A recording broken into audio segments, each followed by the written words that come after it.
How do I incorporate mindfulness into my daily life and work?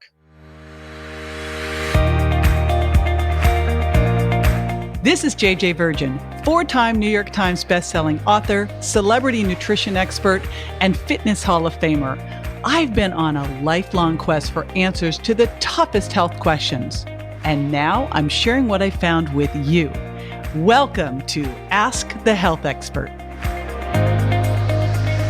Lindsay on YouTube asks, how do I incorporate mindfulness into my daily life and work? I love the idea of it, but it's also more of an idea, and I don't know how to actually start. Do you have any actionable tips?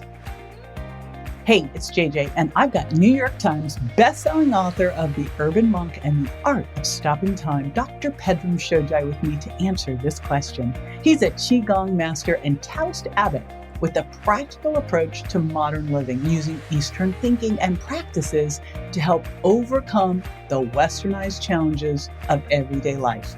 And in his spare time, when he's not skiing the Black Diamonds of Deer Valley, he's producing compelling docuseries including Interconnected, Origins, and Exhausted.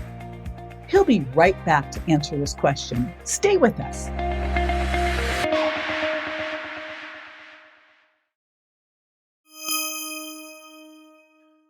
Look, it's really easy to talk about mindfulness and not practice it. So for me, the rubber hits the road when a human wakes up. You can get up and go straight into unconscious, mindless behavior. What do? The alarm goes off. We pick up our phone. We start checking things, right? We are immediately thrust into the world's expectations of us. We live in the information age where our attention is the currency, literally. These algorithms are developed to keep us in our phones. And the more we put our eyes into these devices and out of our own lives, the more money these platforms make. And so you got to grab your attention first thing in the morning. My recommendation is you get up in the morning, do 5-10 minutes of Qigong before you even go to the bathroom. Go to the bathroom, do that thing, come back and meditate for a minimum of 10 minutes before you touch your device. In this way, you set up a precedent. You start to get a little beachhead into mindfulness. And as you start doing that for, I say 100 days, right? Like everyone's like, oh my God, that's so long. Look, 100 days from now, you're going to be 100 days older, whether you like it or not. You're going to be more mindful or you're going to be mindless. You're going to stumble or are you going to navigate through your life? And so you start doing this 10 minutes a morning of meditation, just doing what you need for you before the world grabs your attention. Then you get better at it. And then you start to instill mindfulness, little anchors into mindfulness throughout the day. What I like to do is set a timer for every 25 minutes. And as that goes off, I take a 5-minute break, get up, stretch, do some jumping jacks, do a couple down dogs, drink some water, go to the bathroom, do one exercise. 5 minutes, you could do 10 air squats, or 50 air squats, depending on, what you need.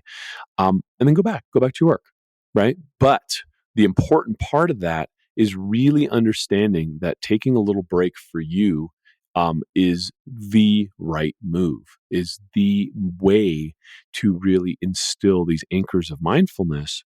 So what you're doing is you're not having a panic attack and trying to meditate it off, because that doesn't work very well for anyone who's tried. What you're doing is in the morning, you establish this thing. And then as you continue to anchor back into mindfulness with these little practices, these little reminders, these little, chimes that go off in your phone, is every single day as you do that, you're lengthening your fuse. So when something stressful happens, when something crazy goes on in your life, you have more resilience. You're less fragile. You're more capable of dealing with these circumstances in life because so what? So what? Yeah, she said that. Right? And you don't blow up and you don't need Quaaludes and you don't need to go take medications to come down off the cliff because you are resilient. You are less fragile. And that's a really important difference. This is JJ with Ask the Health Expert. I do this 5 times a week, so make sure you never miss a show by going to subscribetojj.com.